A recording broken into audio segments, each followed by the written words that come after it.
কেন তো অপেক্ষা? ক্রিকেট বিশ্ব কখন জানতে পারবে পাকিস্তানের ক্রিকেট বোর্ড কাছ থেকে যে পাকিস্তান বিশ্বকাপ বয়কট করবে কি করবে না?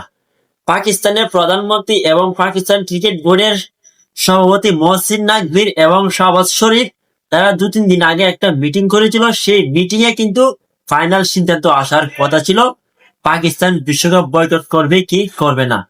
কিন্তু সেই মিটিং শেষে উনি চূড়ান্ত সিদ্ধান্ত আসে না যে পাকিস্তান খেলবে কি খেলবে না।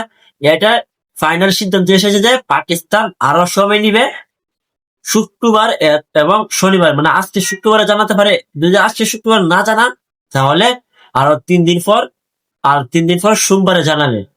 তো পাকিস্তান ক্রিকেট বোর্ড কেন এত সময় নিচ্ছে? তারা তো ফাইনাল চূড়ান্ত সিদ্ধান্ত ওই দিনই জানাতে পারতো, কেন জানা নাই?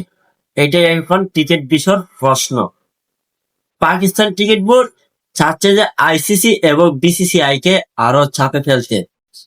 পাকিস্তান বিশ্বকাপ বয়কট করবে, কিন্তু তারা বিশ্বকাপের মুখোমুখি করবে, এটা একবার 100% শিওর। কেননা বিশ্বকাপে আর মাত্র রয়েছে অল্প দিন, মাত্র 8-9 দিন রয়েছে বিশ্বকাপে। 7ই ফেব্রুয়ারি থেকে মাঠে গড়াবে ক্রিকেটের বড় আসর বিশ্বকাপ। কিন্তু পাকিস্তান এমন সময় তারা বিশ্বকাপ বয়কট করবে যাতে আইসিসি কোনো দল মিলাতে না পারে, কোনো দল আনতে না পারে বিশ্বকাপে। এরকম ভাবে পাকিস্তান ক্রিকেট বোর্ড তারা বয়কট করবে।